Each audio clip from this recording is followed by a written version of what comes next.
오늘은 보혈의 축복기라고 하는 제목으로 같이 말씀을 증거하도록 하겠습니다.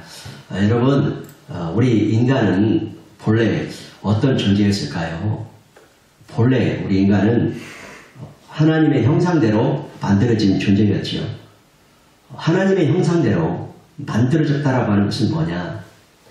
우리가 육신을 가지고 있지만 또한 영적인 존재라고 하는 의미입니다.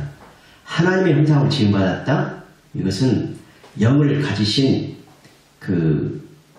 하나님께 지음받았으므로 영적인 존재라는 거예요. 그래서 하나님이 지으신 피조물 중에 영적인 존재는 인간하고 천사밖에 없습니다. 그 어떤 동물도 영을 가진 동물은 하나도 없습니다. 이것이 동물과 인간과의 가장 큰 차이점이라고 할 수가 있어요. 동물하고 인간은 좀 비슷하잖아요. 어떨 때는 사람의 얼굴을 보면은 고양이 형상도 있고 강아지 형상도 있고 여러 형상들이 비슷비슷하잖아요. 그런데 동물하고 사람하고 가장 큰 차이점이 뭐냐? 영이 있느냐 없느냐 그 차이예요. 때문에 영이신 하나님과 인격적인 교제를 가질 수 있는 동물은 사람 외에는 하나도 없습니다. 그래서 영이 없는 동물은 영이신 하나님께 예배할 수 있을까요? 없어요. 찬양할 수도 없고 기도할 수 없고 교제할 수도 없습니다. 그 이유는 동물은 뭐가 없기 때문에? 영이 없기 때문에. 그러나 우리 인간은 아까 말했듯이 하나님의 형상으로 지음을 받았다라고 하는 것은 영적인 존재라고 하는 것을 의미한다고 그랬죠. 그러므로 우리 인간은 영적인 존재로 지음 받았기 때문에 영이신 하나님과 교제를 나눌 수가 있다라는 거예요. 그래서 우리 인간은 하나님께 예배하고 찬양하고 기도하고 행복하게 살도록 지음받은 참으로 보배롭고 존귀한 존재라는 거예요. 자, 하나님께서 우리 인간에게 창조하신 목적이 있습니다. 자, 자동차를 비롯한 모든 물건들이 만들어진 목적이 있잖아요. 그죠? 그렇듯이 하나님께서 사람을 만드신 목적 두 가지가 있어요. 하나는 뭐냐? 하나님의 영광을 위해 살게 하려고 우리 인간을 지으셨어요. 또 하나는 우리 인간에게 복을 주셔서 행복하게 살도록 하기 위해서 하나님께서 우리를 이렇게 만들었어요. 따라서 따라합시다. 하나님께는 영광, 인간에게는 행복. 이것이 인간 창조의 본래 목적이라는 거예요. 그러므로 모든 사람은 하나님과 교제하며 하나님께 영광 돌리며 행복하게 살아야 하는 줄 믿습니다. 그래서 인간이 타락하기 전에 본래 이 인류는 아무런 문제가 없었어요. 슬픔도 없었어요. 고통도 없었어요. 질병도 없어요. 불안, 두려움도 없어요. 스트레스 없어요. 아픈 것도 없어요. 오직 행복, 자유, 평화, 만족, 기쁨만이 있었어요. 얼마나 좋았습니까? 인류가 타락하기 전에 얼마나 참 인간의 이상향 그대로 있지 않습니까? 이것은 인간이 생각할 수 있는 아주 최선의 상태를 갖춘 이상적이고 완전한 세계라고 하는 것이지요. 그런데 참 불행하게도 첫사람 아담과 하와가 하나님께 범죄함으로 하나님과의 교제가 단절되어 버리죠. 그래서 하나님을 떠나게 되죠. 하나님을 떠나게 되면 어떻게 돼요? 인간의 그 행복이 깨어지고 불행하게 되죠. 자유를 빼앗기고 무언가에 속박되어 얽매여 살게 되지요. 평화를 잃어버렸어요. 그래서 불안, 초조, 두려움 속에 살아요. 하나님 떠나게 되니까 만족이 없고 덜 목말라요. 아무리 귀하고 탐나는 것일지라도 가질수록 만족이 있어야 되는데 그 목마름은 끝이 없다라는 것이죠. 기쁨이 사라져버리고 슬픔, 눈물, 탄식이 있어요. 건강을 잃어버리고 질병, 아픔, 고통이 있다는 말이죠. 그러면 우리 인간이 이렇게 비참하게 된 근본 이유가 무엇일까? 그 이유를 알아야 되겠죠. 근본 이유가 무엇일까? 만약에 자동차가 시동을 켰는데 가지 않는다면 왜 가지 않는가에 대한 근본 이유가 있겠지 않겠어요? 기름이 없다랄지, 어디가 뭐 고장났다랄지, 브레이크가 잡혔다랄지, 뭐 이유가 있지 않겠어요? 그래서 그 문제를 해결하기 위해서는 근본 문제를 발견하여서 그것을 고쳐야 되는 것이지요. 마찬가지로 우리 인간이 이렇게 비참하게 된 근본 이유가 있어요. 그게 무엇일까? 바로 하나님을 떠난 데서 오게 된 결과라는 거예요. 하나님을 떠난 데서 온 결과. 즉 아담과 하와가 하나님께 범죄한 이유로 우리 인류에는 사망과 저주가 있다는 거예요. 아까 타락하기 전에 우리 인류는 어떻다고 그랬어요? 행복하고 자유롭고 평화롭고 만족이 있고 기쁨만 있는 뭐 인간의 그 이상향 그대로라고 말씀드렸죠. 그런데 하나님께 범죄하여 하나님 떠난 이유로 우리 인류에게 뭐가 왔다? 사망과 저주가 왔다. 사망은 뭐예요? 죽는 것을 말하잖아요. 저주는 뭐예요? 5가지로 축약을 하게 되는데 가난도 저주고 육신의 질병도 저주고 생명이 죽는 것도 저주고 사탄에게 속박되어 사는 것이 저주고 따라합시다. 권세의 상실. 권세가 상실되는 것이 저주예요. 근데 권세의 상실이 온 증거로는 뭐냐? 만물의 영장인 인간이 본래 지음 받았을 때는 만물을 다스리고 정복했지요. 만물을 전부 인간이 다스리고 정복했단 말이죠. 그런데 타락하여서 하나님을 떠나게 되고 권세를 상실하게 되므로 만물의 지배를 받는 자가 되어버렸다는 것이지요. 예컨대 만물의 지배를 받으니까 움직이지 못하는 돌멩이의 복을 빌지요. 그죠? 제주도에 가면은 하루방이 있는데 그 하루방 이제 어떤 하루방은 코가 없어요. 왜 코가 없냐면은 그 설명을 들었는데 그 코를 떼어다가 삶아 먹으면 애기를 잘 안 돼요. 그래가지고 어떤 하루방은 코가 없어요. 애기 못 낳는 사람들이 하루방에 코를 떼어다가 이렇게 삶아 먹었는가 봐요. 그래서 참 움직이지 못하는 돌멩이를 섬기면서 복을 빌어요. 또 그뿐 아니죠. 삶은 돼지머리에 엎드려서 절하고 고사를 지내죠. 야, 삶은 돼지머리가 도와줘요? 삶은 돼지머리가 복을 줍니까? 이게 우리 인간의 권세를 상실해서 거기에 정복당하는 비참한 모습이죠. 마른 동태를 가게랄지 상점이랄지 이런 현관문에 걸어놓고 잘 되기를 바라고 부적을 만들어가지고 자신을 지켜주는 수호신을 섬기게 되어지고 수만 가지의 잡신에게 속박을 당하며 이렇게 정복당하며 살아가는 우리 인간의 모습입니다. 이것이 바로 인간이 타락하여서 하나님을 떠난 이후로 권세의 상실이 왔다라고 하는 증거입니다. 이처럼 우리는 저주와 사망 아래 사는 비참한 존재로 전락했다라는 거죠. 그래서 우리 인류는 이런 저주와 사망으로부터 벗어나기 위해서 끊임없이 몸부림을 쳤어요. 저주와 사망. 이를테면 종교적으로 노력을 했어요. 대표적으로 석가, 공자, 마오메 이런 분들이 노력을 했고 철학적으로 끊임없는 고뇌와 사색을 했단 말이죠. 또 과학, 문학, 사상적으로 노력을 했고 또 선행, 수많은 선행을 함으로써 인간의 불행을 함께 나누고 감소시키려고 부단히 노력을 했어요. 또한 양심적으로 살아보려고 몸부림을 쳤습니다. 하지만 이 같은 수많은 노력과 수고와 몸부림에도 불구하고 우리 인류는 어느 그 누구도 자신의 힘으로 사망과 저주의 권세로부터 자유로워진 사람이 있나요? 하나도 없다라는 거죠.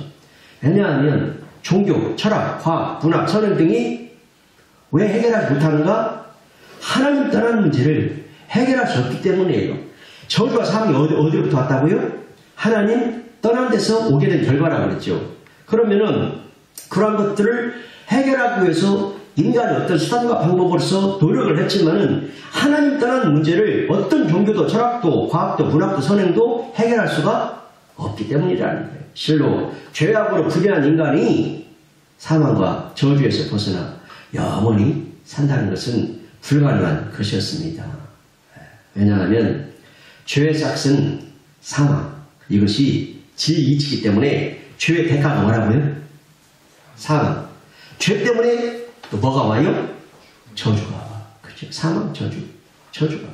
그래서 죄는 반드시 값을 치러야 하는 진리이기 때문에 우리가 지은 죄로 말미암아 이 땅에 사는 동안에 고통을 받고 저주가 따르게 되고 끝내는 사망을 당하고 불지옥에 들어가게 된다라는 거예요.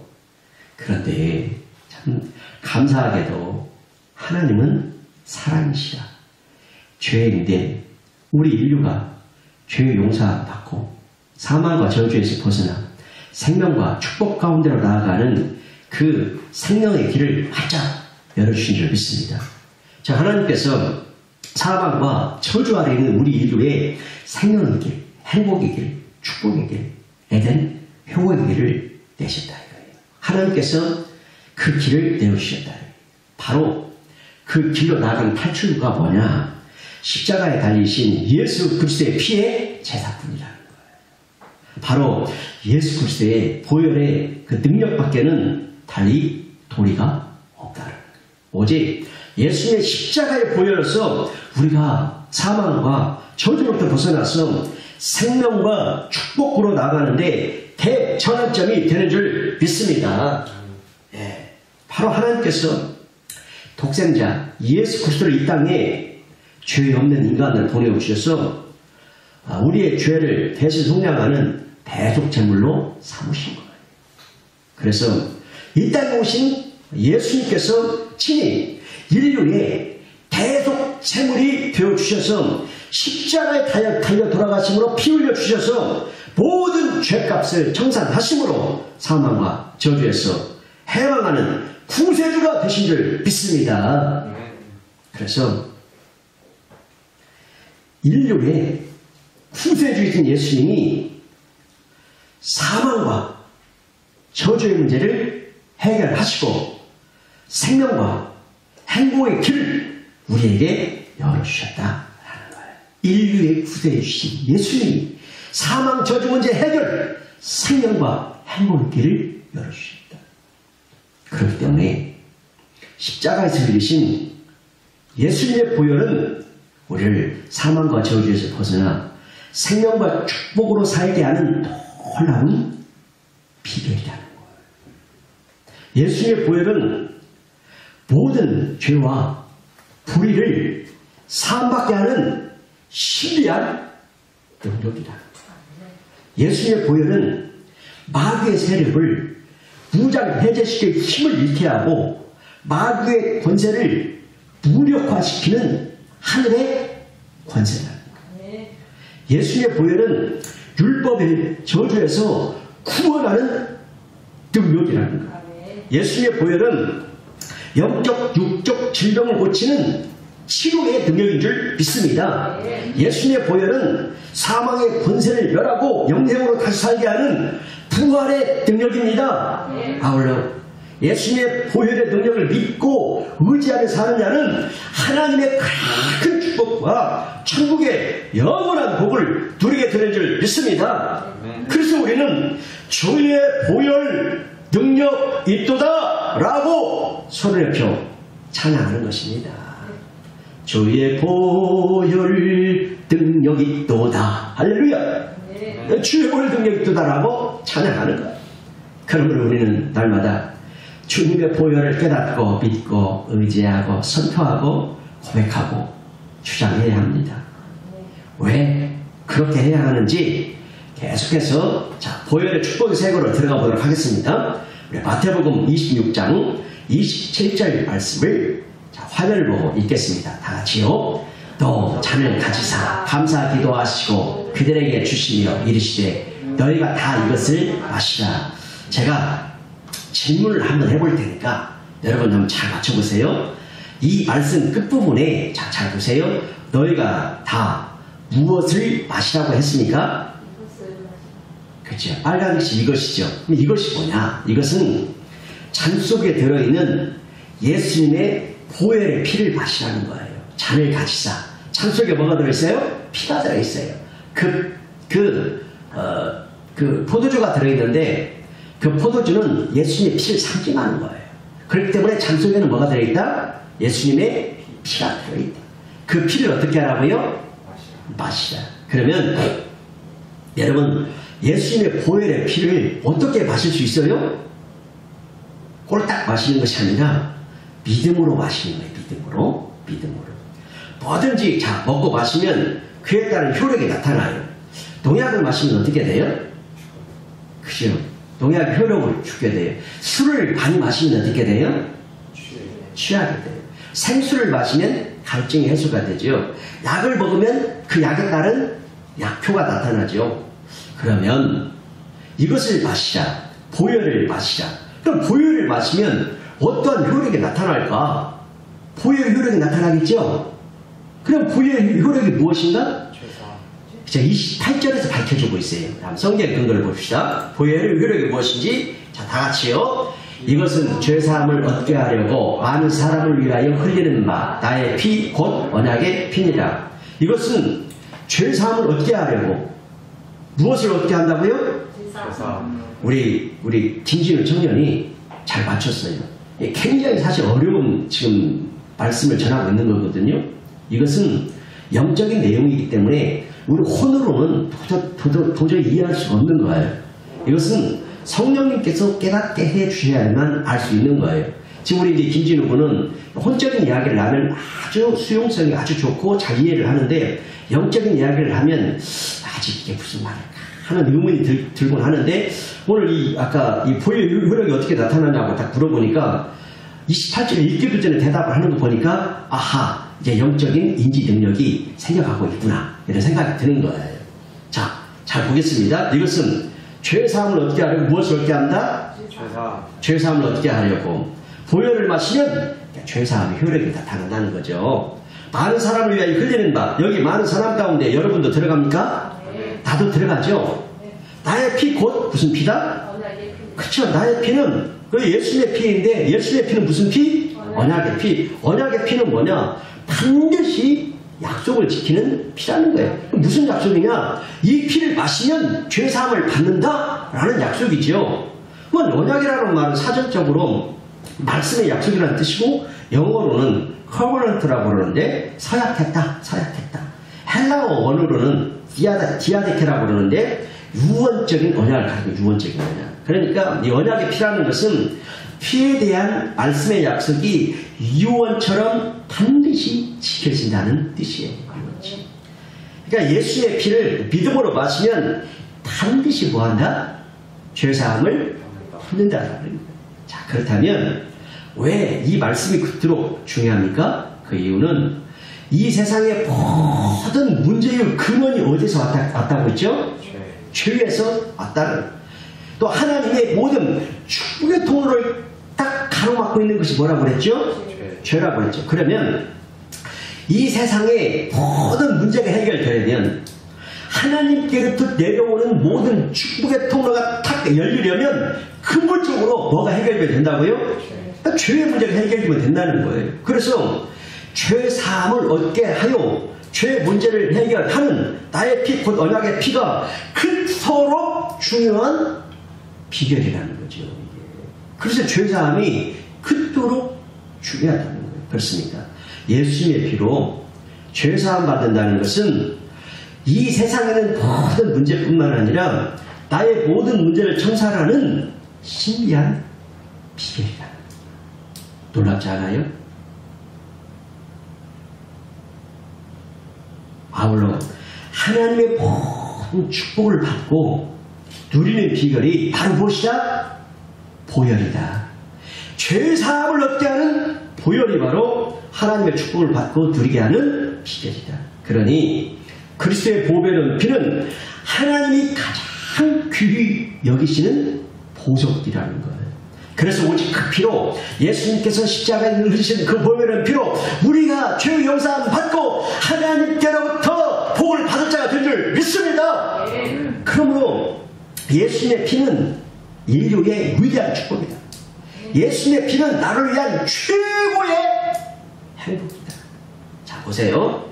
예수 그리스도의 보혈로 죄 용서함 받은 그 현상이 어떻게 나타나는지 봅시다. 그 죄사함을 받게 되면 어떤 현상이 나타나는지 우리 마태복음 9장 2절과 6절인데 중풍병자를 일으켜내는 비결이 바로 그 능력이 죄사함이라고 증거하는 거예요. 죄사함 받으면 어떻게 되는가? 중풍병자가 일어나 걷게 되어진다. 이런 능력이 따른다는, 이런 현상이 나타난다. 자, 우리 마태복음 9장 2절을 한번 읽어보도록 하죠. 자, 시작. 침상에 누운 중풍병자를 사람들이 데리고 오거늘 예수께서 그들의 믿음을 보시고 중풍병자에게 이르시되 작은 자야 안심하라 내 죄사함을 받았느니라. 자, 이 말씀을 한번 잘 살펴보도록 할게요. 침상에 누운 중풍병자를 사람들이 데리고 오거늘. 자, 중풍병자가 왜 누워있어요? 그 죄 때문에 누워있죠. 맞아요. 예수께서 그들의 믿음을 보시고 중풍병자를 지금 말하는 거예요. 믿음을 보시는 예수님께서 영적 중풍병자는 지금 우리가 지금 영적 중풍병자예요. 지금 우리에게 말씀하는 거예요. 뭐라고 말씀하시오? 작은 자야? 안심하라. 예수님께서 말씀하시는 거예요. 영적 중풍병자에게 안심하라. 여러분 안심하세요. 그 문제에서 안심하세요. 그 질병에서 안심하세요. 왜냐하면 내 죄사함을 받았느니라. 할렐루야. 예수님의 보혈의 피로 죄사함 받았다. 죄용사함 받았기 때문에 오직 절대 믿음, 오직 믿음으로 안심해도 된다라는 거예요. 이어서 6절 말씀을 보겠습니다. 자, 시작. 그러나 인자가 세상에서 죄를 사하는 권능이 있는 줄을 너희로 알게 하려 하노라 하시고 중풍병자에게 말씀하시되 일어나 내 침상을 가지고 집으로 가라 하시니. 아멘. 자, 인자가 세상에서 죄를 사하는 권능이 있는 줄 너희로 알게 하려 하시고. 그러니까 뭘 알게 하는가? 죄 용서함 받으면 어떤 큰 복을 받는지, 어떤 기적이 일어나는지 너희로 알게 하려 하시고. 할렐루야. 그래서 어저께 우리 김진우 분이 똥을 밟았대요. 똥을 밟으면 세상 사람 체조가 좋다고 하잖아요. 그래서 노트복권을 한번 오랜만에 한번 사봤대요. 그럴 때 당첨이 됐대요. 얼마짜리가 된 줄 아세요? 5,000원짜리가 됐답니다. 야, 5,000원짜리 뭡니까? 되려면 조금 더, 좀 더 많이 돼야지. 그죠? 그때 감사하죠. 그런데 똥을 밟아야 기적이 일어나는 것이 아니라 어떤 감각을 받는지, 어떤 기적이 일어나는지, 죄 용서함 받으면 이런 일이 일어나는 것을 너희로 알게 하겠다. 그래서 중풍병자에게 말씀하시는데, 오늘 영적 중풍병자인 저와 여러분에게 말씀하시는데 뭐라고요? 빨간 것이 중풍병자에게 말씀하시되 일어나. 그 문제에서 일어나세요. 그 질병에서 일어나세요. 일어나도 된다는 거예요. 내 침상을 가지고 집으로 가라 하시니. 예수의 보혈로 그 문제 끝났다는 거예요. 저주 끝났다. 재앙 끝났다. 질병 끝났다. 라는 겁니다. 그래서 우리는 보혈을 믿음으로 일어나는 거예요. 보혈을 믿음으로 걸어가는 거예요. 보혈을 믿음으로 기적의 문이 열리게 되는 줄 믿습니다. 똥을 밟아야 기적의 문이 열리는 것이 아니라 보혈을 믿음으로 기적의 문이 열리게 되는 줄 믿습니다. 그렇습니다. 예수님의 보혈의 결과는 따라합시다. 기적의 역사.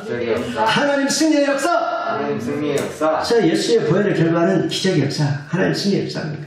이와 같이 예수님의 보혈을 믿는 우리에게 하나님의 축복의 문이 활짝 열립니다.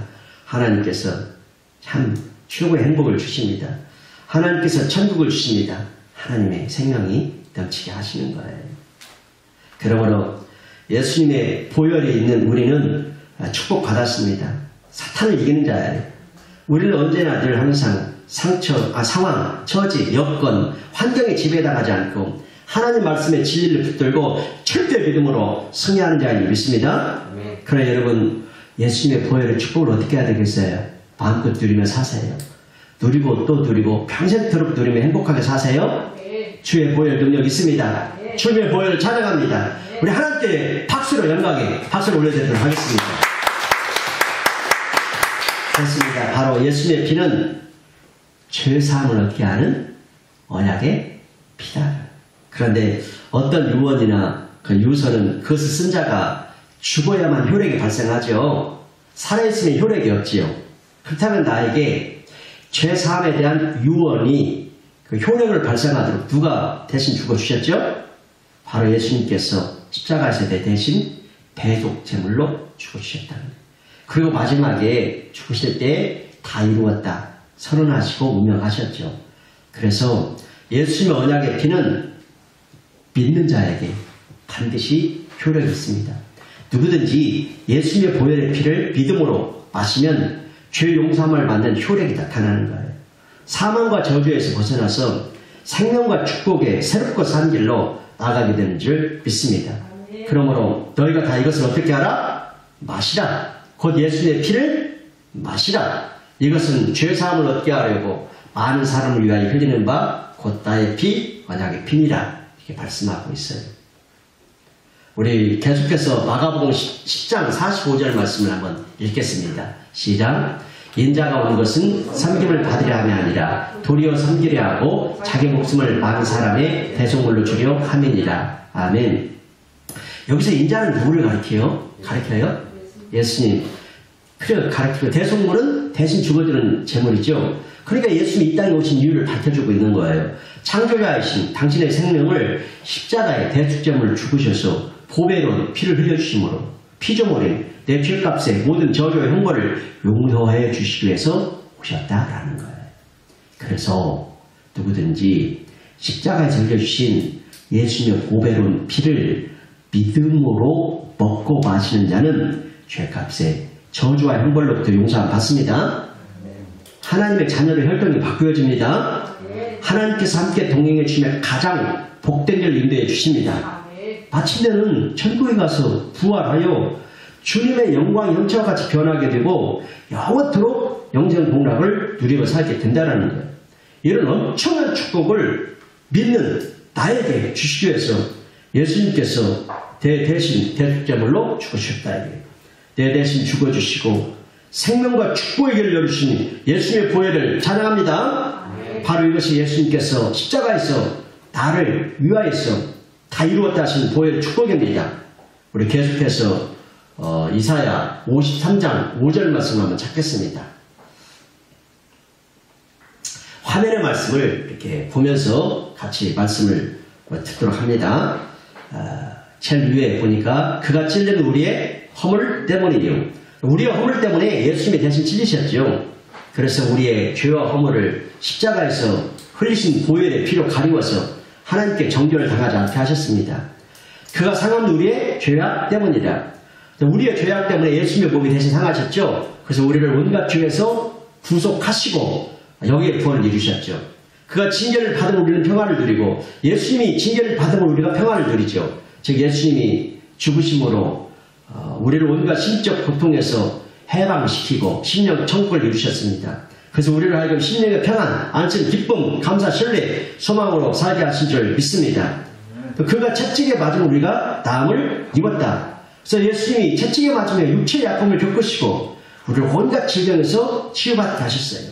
그래서 예수님 안에서 건강이 회복되고 신유의 역사로 병이 낫게 하신 줄 믿습니다. 그러므로 이 보혈의 능력을 아는 사람은 보혈을 믿음으로 일어나는 거예요. 보혈을 믿음으로 걸어가는 거예요. 보혈을 믿음으로 기적의 문이 열리게 되는 것입니다. 그래서 보혈의 결과는 뭐다? 기적의 역사이다. 하나님 승리의 역사이다. 그래서 이 세상에서는 환경이 나를 지배하지만 하나님의 나라에서는 나의 믿음이 환경을 지배한다. 그러면 여러분 예수님 십자가에서 다 이루어 놓으신 하나님의 만복을 믿음으로 취하세요. 믿음으로 말미암아 누리세요. 당당하게 자신을 소유로 삼으세요. 특별히 보혈의 축복을 마음껏 누리며 평생토록 행복하게 사세요. 주의 보혈 능력 있습니다. 주의 보혈을 찬양합니다. 그래서 우리 사랑찬의 성도들의 심령과 삶 가운데 예수 그리스도의 보혈의 은혜가, 보혈의 축복이, 보혈의 능력이, 보혈의 감격이 흘러넘치게 되시기를 예수님의 이름으로 축원합니다. 아멘.